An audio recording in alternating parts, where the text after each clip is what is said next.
नमस्कार दोस्तों, बहुत बहुत स्वागत है आपका इस YouTube चैनल पर। दोस्तों मेरा नाम है नदीम खान। दोस्तों आज हम देखेंगे आरटेट 2015 के लेवल 2 लैंग्वेज फर्स्ट इंग्लिश का पेपर देखेंगे दोस्तों। ठीक है, हर पर्सन को हल करेंगे और सिर्फ हल ही नहीं करेंगे, सिर्फ उत्तर नहीं बताऊंगा मैं। ठीक है, आपको ये बताऊंगा कि ये 4 ऑप्शन इनमें से 3 गलत क्यों हैं और सिर्फ एक ही क्यों सही है। इस प्रकार की दोस्तों स्टडी करने वाले हैं हम। तो देखते हैं पहला सवाल दोस्तों कि the best sequence for learning English language. Best sequence क्या है अंग्रेजी भाषा को सीखने का। ठीक है, तो दोस्तों बेस्ट सीक्वेंस जो है वो मैंने आपको बताया था, वो नेचुरल ऑर्डर ही होता है किसी भी भाषा का, और वो होता है दोस्तों, आपको पता है, मैं आपको काफ़ी बार बता चुका हूँ, वो है दोस्तों LSRW। ठीक है, इसे नेचुरल ऑर्डर भी बोलते हैं और ये बेस्ट मेथड है, बेस्ट सीक्वेंस है किसी भाषा को सीखने का। बच्चा इसी प्रकार से भाषा सीखता है। ठीक है, कोई भी शख्स अगर अपनी मातृभाषा सीखा होगा तो इसी क्रम में सीखा होगा। ठीक है, LSRW, तो हमारा सही उत्तर हो जाएगा दोस्तों ऑप्शन ए, LSRW। ठीक है, सही क्रम ये, पहले वो लिसन करेगा, पहले सुनेगा। बच्चा क्या करेगा, पहले भाषा को सुनेगा, ऑब्जर्व करेगा। ठीक है, फिर उसको नकल करने की कोशिश करेगा, फिर उसको वो बोलेगा। फिर स्कूल में जाएगा तो टीचर उसको जो है लिख के सिखाएगा। ठीक है, कि ये आकृति है, इसको क्या बोलते हैं। फिर वो खुद उसको कोरेगा, बार बार उसको कोरेगा, बार बार उसको बोलेगा क्या है कहे, तो फिर राइटिंग का प्रोसेस आता है लास्ट में। ठीक है, तो हमारा सही उत्तर हो जाएगा दोस्तों ऑप्शन ए। नेक्स्ट क्वेश्चन देखते हैं दोस्तों कि a language has to be phonetically correct. कोई ज़रूरी नहीं दोस्तों कि फोनेटिकली करेक्ट हो। ठीक है, फोनेटिकली किसी की भी करेक्ट नहीं होती है। आप अंग्रेजी भाषा को देखिए, इवन हिंदी को भी देखिए कि हम क्या है, हम उच्चारण के हिसाब से हिंदी सही बोलते हैं? बिल्कुल नहीं बोलते दोस्तों। उच्चारण किसी का भी सही नहीं है। कई ऐसे शब्द होते हैं हिंदी में कि हम उनका उच्चारण नहीं बोल पाते हैं। ठीक है, तो उच्चारण के हिसाब से कोई भी लैंग्वेज हम नहीं बोल सकते दोस्तों, इंग्लिश नहीं, कोई भी भाषा हो। और ग्रामेटिकली बिल्कुल करेक्ट होनी चाहिए, ग्रामेटिकली। आगे ऑप्शन देखते हैं दोस्तों, अल्फ़ाबेटिकल करेक्ट होगी तभी तो ग्रामेटिकल करेक्ट होगी ना। फिर है सिस्टमेटिकली, व्यवस्थित रूप से, इसको ग्रामर ही कहते हैं दोस्तों। ठीक है, अगर व्यवस्थित रूप से कोई भाषा है तो उसको ग्रामेटिकली करेक्ट बोला जाता है। तो ये तो ऑप्शन बकवास हो गया। तो इसका मेन जो ऑप्शन सही है दोस्तों वो है ऑप्शन बी, ग्रामेटिकली करेक्ट। एक भाषा को ग्रामेटिकली करेक्ट होना चाहिए, व्याकरणीय रूप से करेक्ट होना चाहिए। ऐसा नहीं कि मतलब मेरा नाम नदीम खान था क्यों भाई, है, मेरा नाम नदीम खान है। ठीक है, अगर मैं इस पर था लगा दूंगा तो वो ग्रामेटिकली इनकरेक्ट हो जाएगा दोस्तों। ठीक है, अनग्रामेटिकल हो जाएगा वो, तो ग्रामेटिकली सही होना चाहिए। ठीक है, my name is Nadeem Khan होना चाहिए, my name was Nadeem Khan नहीं। ठीक है, नाम परिवर्तन ना करो, तब तक आपको ये बोलना है कि my name is Nadeem Khan, या जो भी आपका नाम हो, माई नेम इज़ रमेश। ठीक है, अगर हम बोलें कि माई नेम वॉज रमेश तो वो ग्रामेटिकली इनकरेक्ट हो जाएगा दोस्तों। ठीक है, काल क्रमानुसार। और उसमें आपको ज़रूरी नहीं है कि आप उसका उच्चारण सही बोलेंगे। माई का उच्चारण कुछ अलग होता है जो अंग्रेज बोलते हैं, नेम का नईम होता है। ठीक है, इस प्रकार से इसका उच्चारण रहता है। ठीक है, तो एक भाषा को ग्रामेटिकली सही होना चाहिए। नेक्स्ट क्वेश्चन देखते हैं दोस्तों कि flash cards are useful type of. Flash card होते हैं किस प्रकार की, ये जो शिक्षण सामग्री होती है फ्लैश कार्ड दोस्तों, इसके बारे में जानकारी करते हैं। ऑडियो विजुअल होते हैं या ऑडियो होते हैं, विजुअल होते हैं या कोई भी नहीं। ठीक है, ये टिक तो मैंने ऐसे लगा दी, सारा ऑप्शन नहीं है। ठीक है, तो फ्लैश कार्ड वो होते हैं जिन्हें आप सिर्फ देख सकते हो, और जिन्हें आप सिर्फ देख सकते हो उन्हें बोलते हैं विजुअल एड्स। ठीक है, जिनमें आपको साथ में कुछ सुनाई देता है, संगीत हो या किसी की आवाज़ हो। ठीक है, आप देख भी पा रहे हो और सिर्फ उसके साथ संगीत भी सुन पा रहे हो या उसकी किसी की आवाज़ सुन पा रहे हो। ठीक है, कोई भी किसी प्रकार का साउंड सुनाई दे रहा है तो उसको बोलते हैं दोस्तों ऑडियो विजुअल एड, जिसमें ऑडियो भी हो और कोई विजुअल आइटम भी हो। ठीक है, और ऑडियो एड्स वो होता है जिसमें सिर्फ आवाज़ सुनाई देती है, कोई किसी प्रकार का साउंड हो। तो हमारा उत्तर सही हो जाएगा दोस्तों, फ्लैश कार्ड हमारा क्या है, विजुअल एड्स हैं। हाँ, a good text book of English should possess reading material, picture and illustrations, cultural content, all of the above. तो दोस्तों एक अंग्रेजी की एक अच्छी किताब हो, ठीक है, उसके अंदर क्या क्या होना चाहिए, पढ़ने की सामग्री होनी चाहिए। एक सेकंड, हाँ, पढ़ने की सामग्री होनी चाहिए, बिल्कुल होनी चाहिए। पढ़ने की सामग्री होगी तभी तो अच्छी कहलाएगी। उसके अंदर तस्वीरें होनी चाहिए। ठीक है, बिल्कुल होनी चाहिए, ड्राइंग होनी चाहिए, तस्वीर होनी चाहिए, तो मन लगा रहे बच्चे का। और हमारी सांस्कृतिक जो है सामग्री होनी चाहिए, सांस्कृतिक जानकारी होनी चाहिए, उसके अंदर बिल्कुल होनी चाहिए। तो इसमें उत्तर क्या होगा दोस्तों, ऑल ऑफ द अबव। उसमें सारी चीज़ें होनी चाहिए, रीडिंग मटेरियल होना चाहिए, पिक्चर्स होनी चाहिए, कल्चरल आइटम्स होनी चाहिए, सारे सब कुछ होना चाहिए। तो हमारा उत्तर सही हो जाएगा दोस्तों all of the above, option D. Next question देखते हैं दोस्तों, it is of great utility in teaching English pronunciation, accent and intonation. ये दोस्तों सवाल है हमारा लिंगुआ फोन के बारे में। हमारा ऑप्शन सी लिंगुआ फोन के बारे में सवाल है ये कि लिंगुआ फोन की मदद से क्या होता है कि हम अंग्रेजी भाषा का जो उच्चारण है वो भी सीख सकते हैं, एक्सेंट है, बोलने का जो स्टाइल है, इंटोनेशन है, यानी कहाँ स्ट्रेस देना है, कहाँ स्ट्रेस नहीं देना है, वो चीज़ें हम किसकी मदद से सीख सकते हैं, वो सीख सकते हैं हम लिंगुआ फोन की मदद से सीख सकते हैं दोस्तों। लिंगुआ फोन एक डिवाइस होता है, ठीक है। नेक्स्ट देखते हैं दोस्तों क्वेश्चन की latest scheme of evaluation outlined by CBSE namely is. तो CBSE ने जो मूल्यांकन की श्रेणी बनाई है, मूल्यांकन का जो तरीका बनाया है, उसका सही नाम क्या है दोस्तों? तो उसका नाम है दोस्तों कॉन्टिन्यूअस, सतत और व्यापक मूल्यांकन, कॉन्टिन्यूअस एंड कॉम्प्रिहेंसिव इवैल्यूएशन, ठीक है दोस्तों। इसको शुरू किया गया था 1 अप्रैल 2010 से, ठीक है। उसका नाम है कॉन्टिन्यूअस 1 अप्रैल 2010 से, ठीक है। 1 अप्रैल 2010 से इसको शुरू किया गया था। CCE को, इसको बोलते हैं CCE, continuous and comprehensive evaluation, सतत और व्यापक मूल्यांकन। सही उत्तर हो जाएगा हमारा ऑप्शन बी। नेक्स्ट क्वेश्चन देखते हैं दोस्तों, एक सेकेंड। नेक्स्ट क्वेश्चन है हमारा to cover all course in minimum time which type of questions should be asked, कि हमारा कोर्स भी पूरा उसके अंदर कवर आ जाए, जो हम प्रश्न पूछें उसके अंदर हमारा पूरा कोर्स आ जाए, है ना। और किस प्रकार के सवाल पूछे जाए कि हमारा पूरा कोर्स उसके अंदर समाहित हो जाए। तो दोस्तों आपको पता ही है कि जो हम परीक्षा देते हैं रीट की और फर्स्ट ग्रेड, सेकंड ग्रेड, पटवारी जो भी है वो परीक्षा देते हैं हम, तो उसमें हमें सारा कोर्स पूछ लिया जाता है। ये नहीं कहते हैं कि सिर्फ इतना कोर्स आएगा, इतना नहीं आएगा, ठीक है। तो उसमें सारा सब कुछ पूछ लेते हैं, जो भी हमारा सिलेबस होता है पूरा सिलेबस उसमें पूछ लिया जाता है। तो वो जो पेपर आता है वो किस कैटेगरी का आता है दोस्तों? हमें लिखने के लिए कुछ भी नहीं दिया जाता है, सिर्फ मार्क्स करने के लिए दिया जाता है कि A सही है, कि B सही है, कि C सही है, कि D सही है।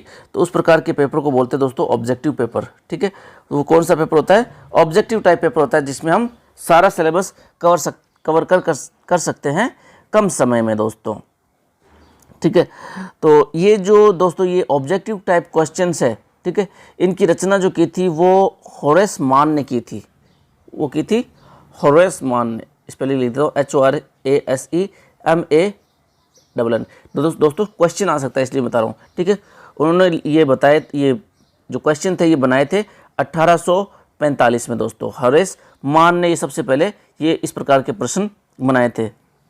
अगर इनकी खूबियाँ पूछ ले दोस्तों, हालांकि पूछेगा नहीं, ऑब्जेक्टिव टाइप में पूछेगा, अगर पूछेगा तो भी कि ऑब्जेक्टिव टाइप की खूबियाँ क्या होती है, तो ये क्या होता है, ये रिलायबल होता है दोस्तों। रिलायबल की स्पेलिंग मैंने गलत लिख दी है, ठीक है, ऐसा मत सोचना कि मेरे को आती नहीं है। RELIABLE, रिलायबल, ठीक है। ये रिलायबल होते हैं दोस्तों और ये वैलिड होते हैं, ठीक है। मतलब इनका मूल्यांकन अगर कोई भी करेगा, कोई भी टीचर करेगा तो सेम आएगा, ठीक है। और ये विश्वसनीय पेपर होता है, ठीक है। ऐसा नहीं कि मतलब कोई कर पाता है या नहीं कर पाता है। अब जिसने तैयारी नहीं की है वो तो क्या कर पाएगा, लेकिन जिसने तैयारी की है वो कर पाते हैं। और कठिन श्रेणी का नहीं होता है ज़्यादातर, और विश्वसनीय होता है दोस्तों, वैलिड होता है, वैध होता है कि कोई भी मूल्यांकन उसका करेगा तो उसमें वही नंबर आएगा। और इसमें दोस्तों एक तो टाइम की बचत होती है, टाइम सेवर होता है, ये टाइम सेवर होता है प्लस मनी सेवर होता है, ठीक है।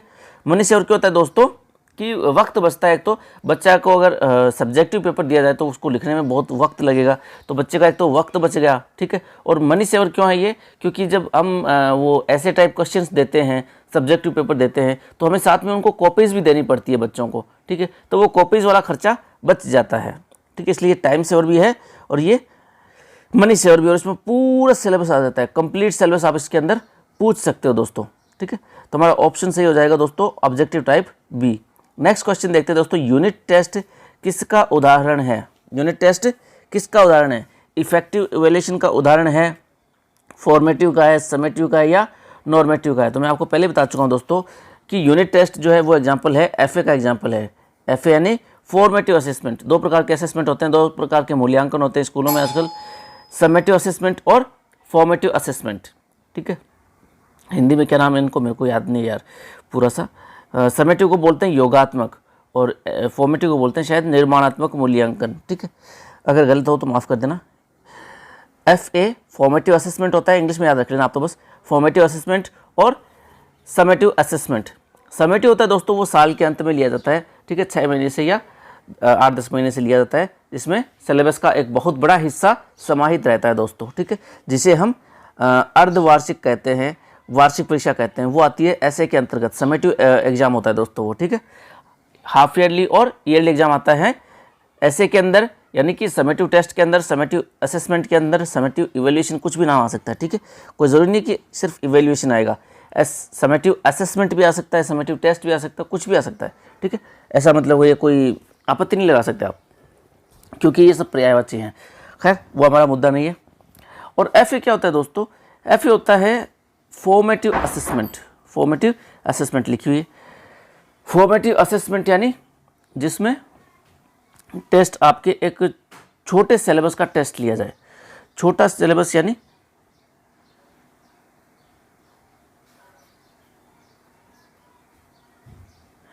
छोटे सिलेबस का टेस्ट लिया जाए दोस्तों। छोटा सिलेबस यानी कि जैसे आपने एक यूनिट पढ़ाई है, ठीक है, उस यूनिट में 1 या 2 पार्ट थे, ठीक है, आपका मन किया आपने टेस्ट ले लिया, ठीक है, यूनिट आधी हो गई, ठीक है, एक यूनिट में मान लो 2 लेसन थे, यूनिट आधी हो गई यानी 1 लेसन हो गया, तो आप उस 1 लेसन का भी ले सकते हो टेस्ट, ठीक है। और 1 लेसन भी मान लो बड़ा है कि 3-4 दिन में होता है, तो आप 2 दिन होते टेस्ट ले सकते हो, ठीक है। आधा लेसन हो गया, ठीक है, आधा लेसन का आप टेस्ट ले लो, कोई दिक्कत नहीं है, समझ रहे हो। 2 दिन से आप टेस्ट ले सकते हो। तो जो छोटे सिलेबस का टेस्ट लिया जाता है, जिसमें छोटा सिलेबस कवर रहता है, ठीक है, और बड़ा सिलेबस कवर रहता है, वो किस में रहता है दोस्तों? ऐसे के अंदर रहता है। ये प्रश्न आ सकता है, ठीक है, कि large syllabus is covered in which assessment, ठीक है, in which assessment large syllabus is covered, किस असेसमेंट के अंतर्गत पूरा सिलेबस या बड़ा सिलेबस कवर किया जाता है, तो वो किया जाता है दोस्तों ऐसे के अंदर, ठीक है। और स्मॉल सिलेबस कवर किया जाता है वो फॉर्मेटिव असेसमेंट के अंतर्गत दोस्तों, FA के अंतर्गत। तो यूनिट टेस्ट किसके अंतर्गत होता है? FA के अंतर्गत होता है दोस्तों। हमारा उत्तर से हो जाएगा FAB। नेक्स्ट क्वेश्चन है दोस्तों हमारा कि pronunciation of students can be tested through dash type questions. तो उच्चारण दोस्तों किस प्रकार के प्रश्नों से चेक किया जा सकता है बच्चे का, जो अगर आपको उच्चारण चेक करना है कि कितना सही बोलता है, तो किस प्रकार के प्रश्न पूछने चाहिए? ऐसे टाइप क्वेश्चन नहीं, उसमें तो आपकी राइटिंग कैपेसिटी चेक होगी। ऑब्जेक्टिव टाइप में मेमोरी चेक होती है। शॉर्ट आंसर टाइप में भी मेमोरी चेक होती है। अच्छा, इस प्रश्न को वैसे हटाया गया था दोस्तों, तो ये प्रश्न वैसे गलत हो गया, हाँ, तो इस प्रश्न को बोर्ड ने हटा दिया था, क्योंकि जो उच्चारण चेक होता है दोस्तों उससे आप चेक कर सकते हो। अगर आप उसको ओरल टेस्ट पूछो कोई किसी प्रकार का, ठीक है, बुलवा कर देख लो आप उसको, ठीक है, उसका स्पोकन टेस्ट ले लो आप, तब आपको पता चल जाएगा कि इसका प्रोनाउंसिएशन कितना सही है, ठीक है, इसलिए इस प्रश्न को हटा दिया गया था। फिर है दोस्तों oral test and examinations are intended to test. Oral test और एग्जामिनेशंस जो हैं उनसे किस चीज़ का पता चलता है दोस्तों? रीडिंग का पता चलता है, सही बात है, क्या कितना जो है पढ़ने की क्षमता है और कितना समझ पाया है, और उसके एक्सप्रेशन चेक कर सकते हो आप बोलते वक्त, ठीक है, इंटोनेशन चेक कर सकते हो। अभी पिछला सवाल था कि उच्चारण चेक कर सकते हो ओरल टेस्ट के जरिए आप, ठीक है। तो इसमें उत्तर हो जाएगा दोस्तों all of the above, option D, all of the above. सारी चीज़ें चेक कर सकते हो आप, उसकी reading capacity, reading capability, comprehension और एक्सप्रेशन, तीनों चीज़ें चेक कर सकते हो, इसलिए हमारा ऑप्शन डी सही हो जाएगा दोस्तों। नेक्स्ट क्वेश्चन देखते हैं। ये एक पैसेज है दोस्तों, और इस पैसेज की मैं आपको ख़ास बात बता दूं कि ये पैसेज आपको 2012 में भी आया था, ठीक है, 2012 लेवल 1 का क्वेश्चन था, ये पैराग्राफ था, ये उसमें भी आया था। तो the people of Rajasthan, sorry, the people in the villages of Rajasthan lead a very simple life. Rajasthan के गाँव में रहने वाले लोग बड़ी साधारण ज़िंदगी गुजारते हैं। Their way of living has not change over the years. कई सालों से उनके जो ज़िंदगी जीने का तरीका है वो बदला नहीं है। They live in circular huts. वे उन सर्कुलर यानी शंक्वाकार झोंपड़ियों में रहते हैं, गोल झोंपड़ियों में ही रहते हैं। The walls of these huts are covered with cow dung. और इन झोंपड़ियों की जो दीवारें हैं उन पर लिपाई की जाती है, किससे? गोबर से। एवरी हट has a small place of for worship. और प्रत्येक झोंपड़ी में पूजा के लिए एक छोटी जगह रहती है। The life of these people is full of difficulties. इन लोगों की ज़िंदगी मुश्किलों से भरी पड़ी है। It is very hot in summers and cold in winters. और गर्मियों में ये झोपड़ियाँ जो है बहुत ज़्यादा गर्म हो जाती है और सर्दियों में बहुत ज़्यादा ठंडी। Water is a major problem. सबसे बड़ी समस्या क्या है यहाँ पर? पानी। Sometimes they have to walk a long distance to get drinking water. कई बार उनको पीने का पानी प्राप्त करने के लिए बड़ी लंबी दूरी तय करनी पड़ती है, तब जाके मिलता है उनको। For their agriculture they depend on rain. और अपनी खेती बाड़ी के लिए किस पर निर्भर रहते हैं? बारिश पर निर्भर रहते हैं। वैसे पूरा इंडिया लगभग बारिश पर निर्भर रहता है खेती के लिए। But these people are very brave, लेकिन ये लोग बड़े बहादुर हैं। They have learn to face difficulties and they never lose hope. इन लोगों ने मुश्किलों का सामना करना सीख लिया और ये कभी उम्मीद नहीं छोड़ते हैं। They also like to enjoy their life, वे अपनी ज़िंदगी का आनंद उठाना चाहते हैं। Women like to wear dresses full of bright colours, इनकी औरतें जो कपड़े पहनती हैं वो एकदम ब्राइट कलर की होती है, चमकीले रंगों की ड्रेसेस पहनती हैं इनकी महिलाएं। People living in villages in Rajasthan have a rich tradition of music and dance. तो राजस्थान के गांव के लोगों का जो परंपरा है नृत्य की और नाट्य की, ये बड़ी ही एक समृद्ध परंपरा है। The people of Rajasthan are very proud of their culture. Rajasthan के लोग जो है वह अपने संस्कृति को लेकर बड़े गौरवान्वित महसूस करते हैं, बड़ा गर्व महसूस करते हैं। ठीक है, क्वेश्चन है what is the following words, which of the following words is a synonym for brave. Brave का सिनोनिम क्या दोस्तों? ब्रेव का वैसे सिनोनिम होता है दोस्तों वैलिएंट। ठीक है, लेकिन कुछ लोगों ने कहा कि एंथुजियास्टिक भी इसका सिनोनिम होता है। ठीक है, एंथुजियास्टिक का अर्थ जोशीला, ब्रेव का अर्थ भी बहादुर या जोशीला, तो वो भी होता है। वैलिएंट यानी बहादुर, जो निडर हो उसको बोलते हैं वैलेंट। तो इस प्रश्न को इसलिए हटा दिया गया था दोस्तों कि दो दो अर्थ दे दिए गए थे। नेक्स्ट क्वेश्चन देखते हैं दोस्तों कि the antonym of bright is. Bright का एंटोनिम क्या है? इसको भी हटा दिया गया था दोस्तों। ठीक है, क्योंकि इसमें इसका जो एंटोनिम है यानी विलोम शब्द है वो डल भी होता है दोस्तों और डार्क भी होता है। ठीक है, ब्राइट को अगर कलर से मैच करें, ठीक है, अगर कलर से तुलना करें, सॉरी मैच क्या करें, कलर से तुलना करें तो ब्राइट का जो अपोजिट होता है वो होता है दोस्तों डल। ठीक है, जैसे ब्राइट कलर और डल कलर। और डार्क है दोस्तों रोशनी से संबंधित। ठीक है, ब्राइट लाइट या डार्क अंधेरा, तब इसका अपोजिट हो जाता है डार्क। इसलिए इस ऑप्शन को दोनों को सही मान लिया था इन्होंने, इसलिए इस प्रश्न को हटाया गया था दोस्तों। नेक्स्ट क्वेश्चन देखते हैं विच of the following words is correctly spelled. कौन से शब्द को एकदम सही तरीके से स्पेल्ड किया गया है? सही स्पेलिंग किस शब्द की दोस्तों? तो स्पेलिंग होती है इमीडिएट यानी इमीडिएट। इमीडिएट की स्पेलिंग होती है दोस्तों IMMEDIATE, इमीडिएट। इमीडिएट यानी तुरंत। बाकी ये तीनों गलत है। ठीक है, ये एकदम गलत है। नेक्स्ट क्वेश्चन देखते हैं दोस्तों कि their way of living can be replaced with the word. एक फ्रेज है कि उनके जीने का तरीका, इसको दोस्तों किस शब्द से रिप्लेस किया जा सकता है? तो दोस्तों हम पेपर कर रहे हैं, ठीक है, 2011 का किया हमने, 12 का किया, अब 15 का कर रहे हैं। ठीक है, तो दोस्तों इन पेपर को करने का फ़ायदा ये है कि हमें पीछे का जो क्वेश्चन पेपर है उसका हमें हल मिल जाता है। ठीक है, हमें आइडिया लग जाता है कि किस प्रकार के प्रश्न पूछे जाते हैं। और देखो दोस्तों इस 2015 में तो हद ही होगी दोस्तों कि इसमें जो ये पैसेज आपका दे रखा है, ठीक है, ये जो पैसेज है ये वाला people in village of Rajasthan, इसमें तो दोस्तों हद कर दी थी कि ये जो आर्टेड 2012 का लेवल 1 का लैंग्वेज फर्स्ट का जो पैसेज आया था ये वैसा का वही सॉरी वैसा नहीं, बिल्कुल वही का वही पैसेज यहाँ पर चिपका दिया 2015 में, समझ रहे हो। और क्वेश्चन भी वो के वही चिपका दिए। एक तो ये ब्रेव वाला चिपका दिया, उसमें तो सही मान लिया था, ठीक है, उसमें वेरिएंट को सही माना था। और ब्राइट का जो है वो माना था दोस्तों डल माना था उसमें 2012 में। यही क्वेश्चन आए थे सेम ही, ठीक है। और ये 14 नंबर क्वेश्चन भी वैसा का वैसा ही आ गया था 2012 में भी, और 2015 में भी वापस वो रिपीट हो गया। इसलिए कई बार क्या होता है दोस्तों कुछ क्वेश्चन रिपीट हो जाएं, इसलिए हम इन पेपर्स को भी सोल्व करते हैं, और कर लेना भी चाहिए हमें। काफ़ी हमें आइडिया लग जाता है कि पेपर का लेवल क्या रहता है, किस प्रकार का पेपर आता है, ठीक है। तो ये क्वेश्चन दोस्तों मैंने हल कर रखा है। आप 2012 का लेवल 1 का लैंग्वेज फर्स्ट का पेपर जाके देख लीजिए दोस्तों, और मैं डिस्क्रिप्शन में लिंक भी दे दूंगा, तो आप सीधे जा सकते हैं, वो देख लेना आप, ठीक है।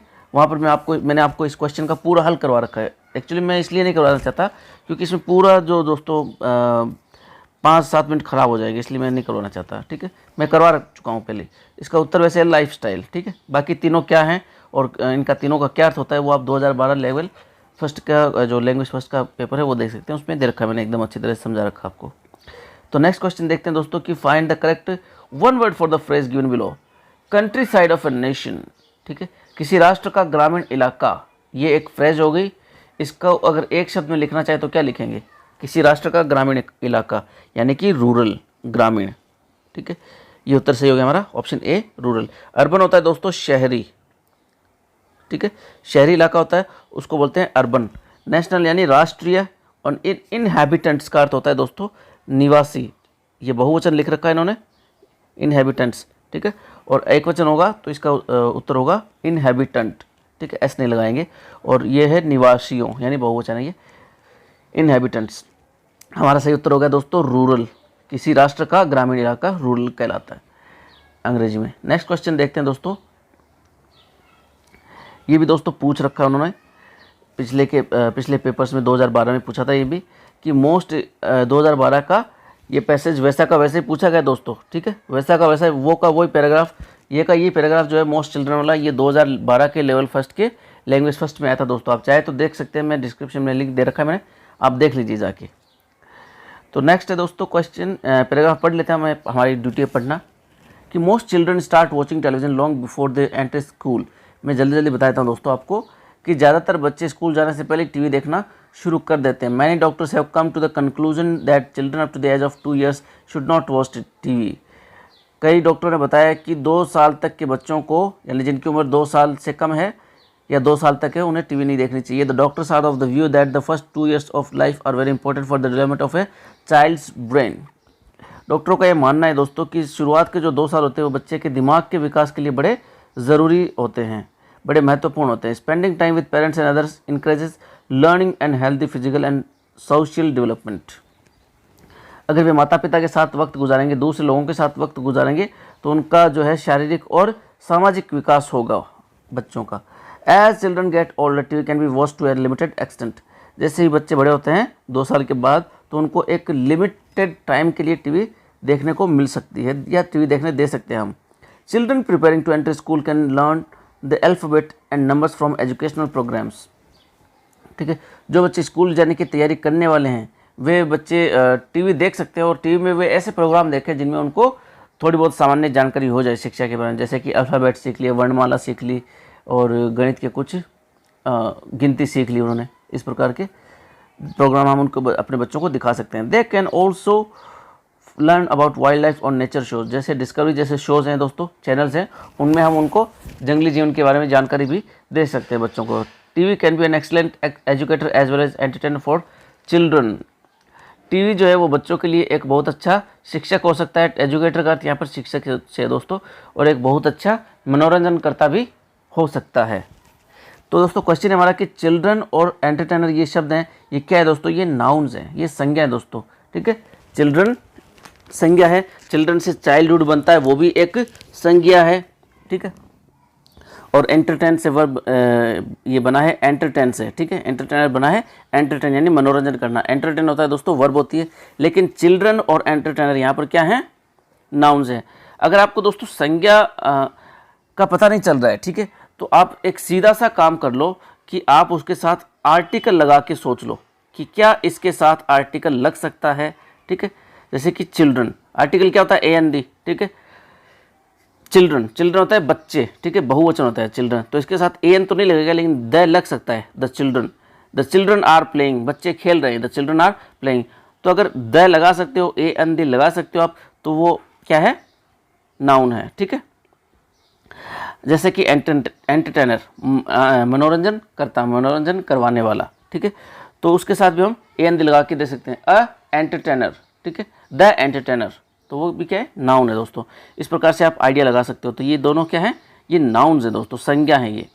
नेक्स्ट क्वेश्चन देखते हैं दोस्तों 17 नंबर, कि the verb in the close they enter school, ये कौन सा टेंस है दोस्तों? दे एंटर स्कूल, तो ये है दोस्तों, ये हो गया सब्जेक्ट हो गया, ये हो गया वर्ब की फर्स्ट फॉर्म, और ये हो गया हमारा ऑब्जेक्ट। तो इस प्रकार का फॉर्मूला रहता है दोस्तों सिंपल प्रेजेंट टेंस का, यानी कि प्रेजेंट इंडेफिनेट टेंस का फॉर्मूला रहता है। सब्जेक्ट के साथ वर्ब की फर्स्ट फॉर्म किस में आती है? सिंपल प्रेजेंट टेंस में। तो हमारा उत्तर होगा दोस्तों option B, simple present tense. Next question देखते हैं दोस्तों कि which of the following has the 3 degrees of the adjectives in their correct form. सही क्रम में जो है डिग्री किस में दे रखी है? पहले पॉजिटिव, फिर कंपेरेटिव, फिर सुपरलेटिव। पुअर की होती है दोस्तों, पुअर होता है, PWRER, पुअर और पुअरेस्ट। तो यहाँ पर मोर पुअर लिख के इसको ऑप्शन को गलत कर दिया गया यहाँ पर। इंपॉर्टेंट और मोर इंपॉर्टेंट होता है दोस्तों, MORE, इंपॉर्टेंट, मोर इंपॉर्टेंट और मोस्ट इंपॉर्टेंट। इंपॉर्टेंट ऐसा कोई शब्द नहीं होता दोस्तों, तो ये ऑप्शन वैसे गलत हो गया। ये एकदम सही है, ओल्ड, ओल्डर, ओल्डेस्ट, एकदम सही है। थिन, थिनर, थिनेस्ट होता है दोस्तों, थिन, थिनर, थिनेस्ट, पतला, उससे पतला और सबसे पतला, समझ रहे हो, थिन, थिनर, थिनेस्ट। तो हमारा उत्तर सही हो गया दोस्तों option C, old, older, oldest. Next question देखते हैं दोस्तों कि in the phrase a good thing the determiner is use. Determiner दोस्तों, डिटर्मिनर जो आर्टिकल है, सॉरी, वो डिटर्मिनर के अंतर्गत आते हैं। आर्टिकल क्या होते हैं, मैंने अभी भी आपको बताया, ए, एन और दी, ये आर्टिकल कहलाते हैं, ये 3 शब्द, ठीक है। और ये आते हैं डिटर्मिनर की कैटेगरी में, और डिटर्मिनर आता है एडजेक्टिव की कैटेगरी में, ठीक है। तो इन the phrase a good thing में दोस्तों सबसे पहले क्या दे रखा है, ए दे रखा है, तो ये क्या है, आर्टिकल है, ठीक है, यानी डिटर्मिनर है। तो इसमें डिटर्मिनर क्या हो गया, ए हो गया दोस्तों, ठीक है। हमारा उत्तर सही हो गया ए। गुड भी नहीं है, गुड क्या है दोस्तों, ये एडजेक्टिव है, ठीक है। Good boy, good class, thing यानी वस्तु, ये क्या है दोस्तों, नाउन है, ठीक है। ए थिंग, ये दोनों साथ में दे दिए दोस्तों, नाउन प्लस आर्टिकल या डिटर्मिनर, और ये अकेला डिटर्मिनर ऑप्शन डी में दे रखा है ए। हमारा उत्तर सही हो गया ऑप्शन डी। नेक्स्ट क्वेश्चन देखते हैं दोस्तों 20 number, conjunctions in the passage are. Conjunction जो दे रखे हैं दोस्तों, वो दे रखे हैं इसमें दैट और एंड दे रखे हैं, ठीक है। वैसा का वैसा ही प्रश्न पूछ लिया दोस्तों, 2012 का लेवल 1 वाला प्रश्न पूछ लिया है, इसलिए मैं आपको दोबारा उसमें जाके टाइम वेस्ट नहीं करूंगा मैं आपका। और आप चाहो तो 2012 लेवल 1 का जो मेरा वीडियो है वो देख सकते हैं आप, डिस्क्रिप्शन में लिंक है। नेक्स्ट क्वेश्चन देखते हैं दोस्तों, तो इसमें सही उत्तर हो जाएगा दोस्तों दैट और एंड है इसमें कंजंक्शन या कनेक्टिव्स। नेक्स्ट क्वेश्चन देखते हैं दोस्तों, विच of the following sentence has the correct structure of question. सही जो क्रम है, सही स्ट्रक्चर है, सही संरचना है जो प्रश्न की, वो किस में दे रखा है। तो मैंने आपको काफ़ी बार बता चुका हूँ, इस प्रकार के प्रश्न बहुत आ रहे हैं, रेगुलर आ रहे हैं दोस्तों आपके रीट में, और मुझे लगता है इस बार भी आएंगे। तो उसका क्रम क्या रहता है दोस्तों, सबसे पहले आता है WH वर्ड, फिर आता है हेल्पिंग वर्ब, ठीक है, फिर आता है सब्जेक्ट, फिर आता है मैन वर्ब, ठीक है, फिर आता है ऑब्जेक्ट, एडवर्ब, जो भी लगाना चाहो, लास्ट में आता है क्वेश्चन मार्क, ठीक है। तो आप देख लो, सबसे पहले अगर ये WH का है तो इसमें सभी में WH होंगे, ठीक है। तो इसमें सभी में WH दे रखा है। हाउ जो है वो एक WH वर्ड की कैटेगरी में आता है, ठीक है। हाउ लॉन्ग दे रखा है, ठीक है। हाउ लॉन्ग क्या है, WH वर्ड है। How long, how far, how big, how much, ठीक है। ये सब क्या है, WH वर्ड होते हैं जो हाउ से कनेक्ट रहते हैं, यानी हाउ उनमें एडजेक्टिव की तरह काम करता है, कितना ज़्यादा इसका अर्थ होता है, या कितना लंबा। हाउ लॉन्ग का अर्थ होता है कितना लंबा, ठीक है, या कितना भी हो सकता है इसका अर्थ। हाउ लॉन्ग का अर्थ होता है कितना या कितना ज़्यादा, ठीक है। तो दोस्तों इसमें सबसे पहले हम क्या करेंगे कि जो गलत ऑप्शन हैं, ठीक है, जो गलत ऑप्शन हैं उनको हटा देते हैं। तो देखते हैं WH किस में नहीं है। हाउ लॉन्ग, इसमें WH दे रखा है। हाउ डिड लॉन्ग, इसमें इसको स्प्लिट कर दिया, स्प्लिट नहीं कर सकते, ठीक है। हाउ के साथ जो भी वर्ड आता है, लॉन्ग आए या बिग आए, ठीक है, या हाउ मच आ जाए, इनको हम स्प्लिट नहीं कर सकते, यानी तोड़ नहीं सकते, इनके बीच में कोई शब्द नहीं घुसा सकते, हाउ और दूसरे शब्द के बीच में। तो ऑप्शन वैसे गलत हो गया। यहाँ पर हाउ लॉन्ग दे रखा है, ये भी सही है, और हाउ लॉन्ग इसमें दे रखा है, ये भी सही है। अब देखते हैं कि किस में हेल्पिंग वर्ब नहीं दे रखी है। तो हाउ लॉन्ग विल, यहाँ भी हेल्पिंग वर्ब दे रखी है, इसका मतलब ये तो सही, यहाँ तक सही है ये, ठीक है। फिर हाउ लॉन्ग यू, यहाँ पर सब्जेक्ट टैग दिया, ठीक है। तो ये सब्जेक्ट टैग देने के कारण, दे देने के कारण, लिख देने के कारण ये ऑप्शन गलत हो गया, ठीक है। यहाँ पर सब्जेक्ट नहीं आता, यहाँ पर क्या आती है, पहले हेल्पिंग वर्ब आती है। और इसमें देखते हैं दोस्तों कि हाउ लॉन्ग यू, इसमें भी सब्जेक्ट दे दिया, तो ये भी ऑप्शन गलत हो गया, ठीक है। तो हमें ज़्यादा मेहनत करनी नहीं पड़ती दोस्तों, बस फॉर्मूला याद रखना पड़ता है कि सबसे पहले WH दोस्तों ऑप्शनल है। किसी सेंटेंस में मान लो WH दे ही नहीं रखा है और आप वहाँ पर WH ढूंढोगे, तो ज़रूरी नहीं कि WH से शुरू हो भी सकता है और नहीं भी, बाकी वाक्य जो है हेल्पिंग वर्ब से भी शुरू हो सकता है, ठीक है। जैसे कि do you get up early in the morning, क्या तुम सुबह जल्दी उठते हो। तो ये डू यू गेट अप, ये डू जो है ये हेल्पिंग वर्ब है दोस्तों, तो ये डू से शुरू हो गया, यानी हेल्पिंग वर्ब से शुरू हो गया, इसमें WH है ही नहीं। और इसको अगर WH से शुरू करना है तो हम कैसे शुरू करेंगे कि when do you get up, आप कब उठते हो, ठीक है, आप कब उठते हो, when do you get up, ठीक है। तो WH दोस्तों ऑप्शनल रहता है, ज़रूरी नहीं कि उसमें हो ही। तो ये 3 ऑप्शन हम इस प्रकार से दे सकते हैं दोस्तों कि ये जो सूत्र हम याद रख लेंगे कि ये सूत्र रहता है हर प्रश्न, कोई भी प्रश्न हो इंग्लिश ग्रामर का, उसका ये क्रम रहता है जिसमें WH ऑप्शनल रहता है, ज़रूरी नहीं कि लगाएं, ठीक है। बस प्रश्न पूछने वाले ने लगाया है तब तो हमें लगाना ही पड़ेगा, ठीक है। तो हम इस क्रम से देखते चलेंगे दोस्तों, तो हमें पता चल जाएगा। जैसे हमें पता चल गया कि इसमें B ऑप्शन गलत है, C गलत है, D गलत है, और फिर पता चल गया, हमें ज़्यादा मेहनत नहीं करनी पड़ी, कहने का मतलब ये है, ठीक है। तो इसमें ऑप्शन सही है दोस्तों, ऑप्शन ए। तो सबसे पहले क्या आ गया, हेल्पिंग वर्ब, सॉरी WH आ गया, हाउ लॉन्ग, ठीक है। फिर हेल्पिंग वर्ब आ गई विल, फिर सब्जेक्ट आ गया यू, फिर मेन वर्ब आ गई टेक, ठीक है, टेक टू फिनिश, ये वर्ब फ्रेज है, ठीक है। फिर योर वर्क, ये ऑब्जेक्ट आ गया। तो हमारा क्रम एकदम सही है, कोई दिक्कत नहीं है। लास्ट में क्वेश्चन मार्क लगा रखा है, तो ऑप्शन ए सही है। नेक्स्ट क्वेश्चन देखते हैं दोस्तों, क्या दे रखा है, पैसिव वॉइस दे रखी है, she will write a letter. बड़ा ही आसान सवाल पूछा गया था दोस्तों, सबसे आसान सवाल है ये, पैसिव वॉइस का होता है। पैसिव वॉइस में मैं आपको बता चुका हूँ कि सबसे पहले आपको ऑब्जेक्ट डिफाइन करना पड़ता है, ऑब्जेक्ट ढूंढना पड़ता है कौन सा है, ठीक है। हम क्रम से चलेंगे, शी क्या है, सब्जेक्ट है, विल राइट क्या है, वर्ब है, ठीक है, और ए लेटर ये क्या है, ऑब्जेक्ट है। ढूंढ लिया, बस इतना ही काम रहता है दोस्तों, ठीक है, ऑब्जेक्ट ढूंढना रहता है। अब क्या करते हैं, ऑब्जेक्ट को क्या रखते हैं सब्जेक्ट की जगह पे, और सब्जेक्ट को रखते हैं ऑब्जेक्ट की जगह पे। अब देख लेते हैं कि अगर ये प्रोनाउन दे रखे हैं, तो प्रोनाउन दे रखे हैं तो जो सब्जेक्टिव केस में, जैसे कि शी सब्जेक्टिव केस में, तो उसको तो लिख देंगे ऑब्जेक्टिव केस में। शी का ऑब्जेक्टिव केस होता है हर, ठीक है, लेकिन ये लास्ट में आएगा, तो इसकी ज़्यादा चिंता नहीं करते हम, ठीक है, इसको लास्ट में देखेंगे। तो ए लेटर हमारा क्या है, ऑब्जेक्ट है। तो देखते हैं कि किस ऑप्शन में ए लेटर नहीं दे रखा है। तो ऑप्शन सी और डी में दोस्तों ए लेटर दे ही नहीं रखा है, तो ये ऑप्शन तो वैसे ही कट गए, ठीक है। ये ढूंढना सबसे आसान रहता है। फिर दोस्तों हम वर्ब फिल करेंगे। तो ये दोस्तों ये सेंटेंस शुरू हुआ है विल से, ठीक है, इसको आप मॉडल मान लो या फ्यूचर इंडेफिनिट टेंस मान लो। विल के साथ वर्ब की फर्स्ट फॉर्म है, ठीक है, इसे आप मॉडल भी मान सकते हो या फ्यूचर इंडेफिनिट। तो इसमें फॉर्मूला क्या रहता है कि शैल विल के साथ में दोस्तों बी लग जाती है, ठीक है, और वर्ब की थर्ड फॉर्म लगती है। पैसिव वॉइस में आपको पता है, ये बताने की जरूरत नहीं, काफ़ी बार बता चुका हूँ। वर्ब की third form B plus third form, तो बी लिखा होगा प्लस विल लिखा होगा प्लस बी लिखा होगा। तो दोस्तों ऑप्शन ए है, इसमें विल के साथ बी नहीं है, सिर्फ सीधा रिटर्न लिख दिया, विल रिटर्न, तो ये ऑप्शन वैसे गलत हो गया, ठीक है। तो अ लेटर विल आ गया, फिर बी आ गया, फिर वर्ब की थर्ड फॉर्म रिटर्न हो गई, फिर बाई लगा के शी का ऑब्जेक्टिव केस लिख दिया हमने हर। तो ये एकदम सही उत्तर है option B, a letter will be written by her. Next question देखते हैं दोस्तों 23 नंबर, द पैसिव फॉर्म पूछा इसने, हु विल हेल्प यू। ये भी सबसे आसान क्वेश्चन होता है दोस्तों, हु वाला, ठीक है। अगर आपको हु दे दे परीक्षा में, ठीक है, और कह दे कि इसका पैसिव बनाओ, तो सबसे पहले तो आपको ये ढूंढना है कि हु जो चेंज होता है वो शुरुआत में लगता है उसके साथ बाय, और वो हु बदल जाता है हुम में, बाय हुम, हु तो बदल जाएगा हुम में, और हुम से पहले क्या जाएगा बाय, ठीक है, लास्ट में बाय नहीं लगेगा इसमें। हु वाले सेंटेंसेस में लास्ट में बाय नहीं लगता है, बाय लगता है सबसे पहले शुरुआत में एकदम। तो देखते हैं किस ऑप्शन में बाय नहीं दे रखा है। तो दोस्तों ये तीन ऑप्शन है, इन तीनों में बाय नहीं दे रखा है, तो ये तो सबसे आसान रहा है ना।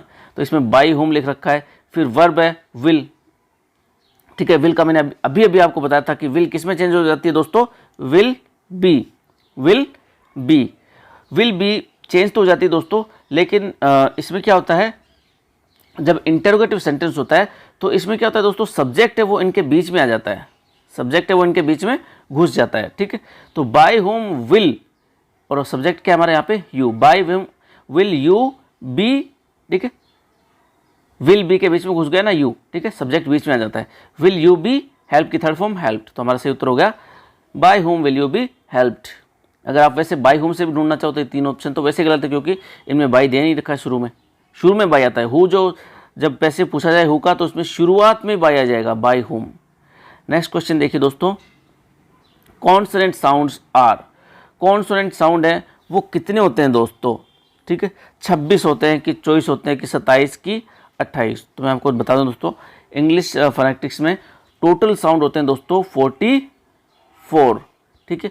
उसमें से दोस्तों कॉन्सोनेंट होते हैं वो होते हैं 24, और वाउल्स होते हैं वो होते हैं 20। अब वाउल भी दोस्तों बंट जाते हैं मोनोप्थोंग्स और डिप्थोंग्स, मोनोप्थोंग्स और डिप्थोंग्स। मोनोप्थोंग्स होते हैं दोस्तों प्योर वाउल, ठीक है, प्योर वाउल एकदम शुद्ध स्वर, ठीक है, ये होते हैं संख्या में दोस्तों 12, और डिप्थोंग्स होते हैं जो दो मोनोथोंग्स से मिलकर बनते हैं, ये होते हैं संख्या में 8। लेकिन हमारा सवाल दोस्तों इतनी दूर आता ही नहीं है, हमारा सवाल यहीं पर खत्म हो जाता है कि कॉन्सोनेंट संख्या में कितने होते हैं। तो कॉन्सोनेंट होते हैं दोस्तों संख्या में 24, हमारा ऑप्शन बी सही है 24। नेक्स्ट क्वेश्चन देखते हैं दोस्तों 25, phonetic symbols are, phonetic symbol कितने होते हैं, अभी बताया था कितने होते हैं, 44 होते हैं, 44 होते हैं दोस्तों। नेक्स्ट क्वेश्चन देखते हैं दोस्तों 26 नंबर, कि which of the following is not included under the principle of teaching of English teaching. अंग्रेजी शिक्षण के जो सिद्धांतों में शामिल नहीं है एक सिद्धांत, ठीक है। 3 सिद्धांत हैं, वो अंग्रेजी शिक्षण के हैं और एक सिद्धांत अंग्रेजी शिक्षण का नहीं है। तो प्रिंसिपल ऑफ नेचुरल प्रोसेस, बिल्कुल ये अंग्रेजी शिक्षण का सिद्धांत है, जिसके अंतर्गत हम पढ़ते हैं LSRW, एक क्रम होता है, उसके तहत बच्चे को पढ़ाया जाना चाहिए। LSRW उसको बोलते हैं नेचुरल प्रोसेस, ठीक है। नेचुरल प्रोसेस से बच्चे को पढ़ाया जाना चाहिए। प्रिंसिपल ऑफ पर्पज़ ये भी होता है दोस्तों कि पढ़ाने का उद्देश्य क्या है आपका, ठीक है। उद्देश्य का सिद्धांत ये भी रहता है कि बच्चा आया है तो कुछ सीख के जाए। प्रिंसिपल ऑफ अपरोटिंग फ्रॉम कल्चर, ये गलत है बहुत दोस्तों। ये कहता है कि उसके संस्कृति से उसको बाहर करना, ठीक है। उसके अंदर जो संस्कृति है वो उसकी बाहर निकालना, ऐसा कोई सिद्धांत नहीं है अंग्रेजी शिक्षण का। प्रिंसिपल ऑफ सिलेक्शन भी होता है दोस्तों, ठीक है, यानी टीचिंग आइटम को सेलेक्ट करना, स्टडी आइटम को, टीचिंग मटेरियल को सेलेक्ट करना, बच्चे को क्या पढ़ाना है, क्या नहीं पढ़ाना है, क्या पढ़ाने लायक है, क्या पढ़ाने लायक नहीं है, बच्चे के लेवल के अकॉर्डिंग, ठीक है, सिलेबस तैयार करना, उसको बोलते हैं दोस्तों selection. Principle of selection, selection का सिद्धांत। तो ये तीनों सिद्धांत हैं दोस्तों अंग्रेजी शिक्षण के, बस एक सिद्धांत नहीं है, अपरूटिंग फ्रॉम कल्चर, आपके कल्चर को ख़त्म करना, ठीक है। तो नेक्स्ट क्वेश्चन देखते हैं दोस्तों। The criteria to choose a particular course for particular class is called. बड़ा ही अच्छा सवाल है दोस्तों कि पर्टिकुलर क्लास के लिए, अभी बात की थी हमने पिछले सवाल में कि किसी क्लास के लिए किसी कोर्स को सेलेक्ट करना, यानी कि सिलेबस बनाना, उस बच्चे को क्या पढ़ाना है, क्या नहीं पढ़ाना है, उसके लेवल के अकॉर्डिंग, उसके मानसिक लेवल के अकॉर्डिंग, तो उसको बोलते हैं दोस्तों द प्रिंसिपल ऑफ सिलेक्शन। आप सेलेक्ट करते हो टीचिंग आइटम्स कि बच्चे को क्या पढ़ाएंगे, ठीक है, उसको बोलते हैं प्रिंसिपल ऑफ सिलेक्शन। और दोस्तों प्रिंसिपल ऑफ ग्रेडेशन होता है, ठीक है। प्रिंसिपल ग्रेडेशन होता है दोस्तों जो आपने टीचिंग आइटम सेलेक्ट किया है, ठीक है, जो चूज़ कर लिया कि ये पढ़ाऊँगा, ठीक है, कि भैया मीनिंग्स पढ़ाऊँगा, ग्रामर पढ़ाऊँगा, थोड़ा लेसन पढ़ाऊँगा, ठीक है। अब जो चूज़ किया है, अब उसको आपको अरेंज करना है, ठीक है, उसको व्यवस्थित क्रम में अरेंज करना है कि पहले आसान पढ़ाऊँगा, फिर कठिन पढ़ाऊँगा, ठीक है, इस प्रकार के मीनिंग पढ़ाऊँगा, जो घरेलू मीनिंग पढ़ाऊँगा, जो उसके काम आते हैं, जो जिसको वो जानता है वो मीनिंग पढ़ाऊँगा, जो सेंटेंस छोटे छोटे हैं, फ्रेगमेंटेड है, जो उसके काम आएंगे सिर्फ वही पढ़ाऊँगा, ठीक है। फ्रेगमेंटेड मैंने गलत बोल दिया दोस्तों, ठीक, छोटे छोटे सेंटेंस, ठीक है, जैसे कि he is Rakesh, he is Rahul, he is अब, इस प्रकार के पढ़ाऊँगा, ठीक है, फिर उसको कठिन की तरफ लेकर जाऊँगा। तो ये जो है दोस्तों ये प्रिंसिपल कहलाता है प्रिंसिपल ऑफ ग्रेडेशन। उसको व्यवस्थित क्रम में रखना, जो भी हमने टीचिंग आइटम सेलेक्ट किया है, जो भी हमारी सामग्री सेलेक्ट की, उसको व्यवस्थित क्रम में रखना, उसको बोलते हैं दोस्तों प्रिंसिपल ऑफ ग्रेडेशन। और ये जो प्रिंसिपल ऑफ प्रॉपर ऑर्डर है, ये इसी के अंतर्गत आता है, ग्रेडेशन के अंतर्गत। प्रिंसिपल ऑफ मोटिवेशन, यानी मोटिवेशन का सिद्धांत, बच्चे को मोटिवेट करते रहना। तो ये हो गया दोस्तों क्वेश्चन, इसका उत्तर हो गया ऑप्शन ए। नेक्स्ट क्वेश्चन देखते हैं दोस्तों कि the unit of teaching in direct method is. Direct method में टीचिंग यूनिट क्या है दोस्तों? वर्ड है कि सेंटेंस है कि फ्रेज है या कोई भी नहीं है दोस्तों।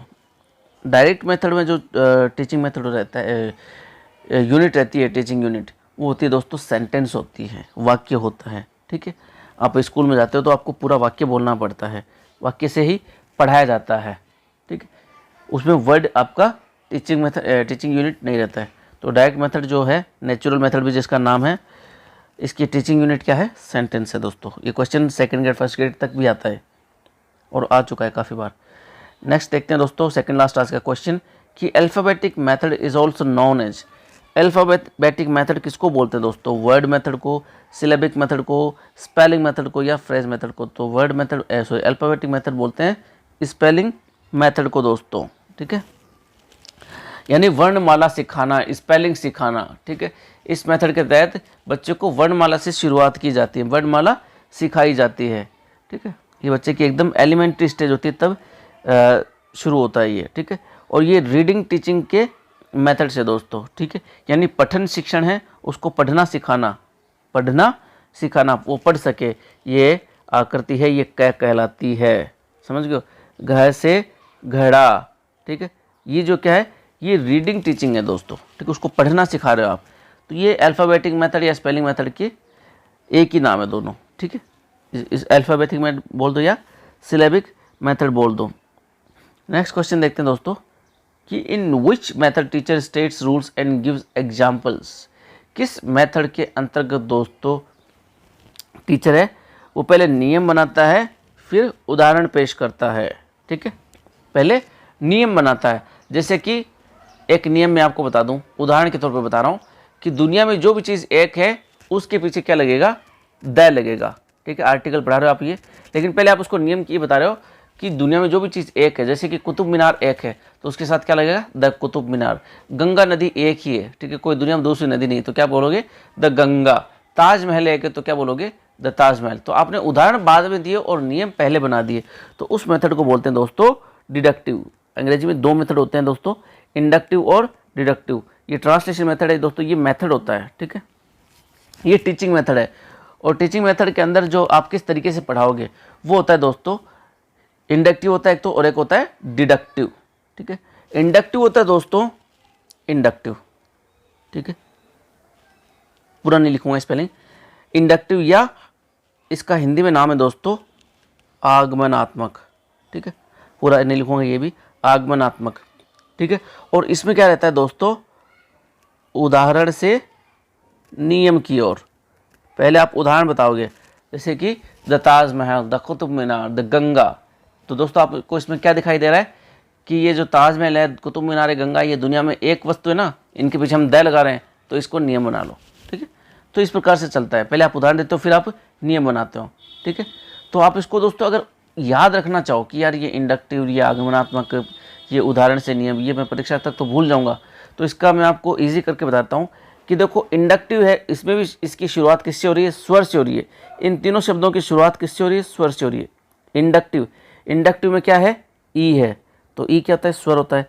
आगमनात्मक, आगमनात्मक किससे शुरू हो रहा है, आ से शुरू हो रहा है, तो इसमें भी क्या ये स्वर है ना।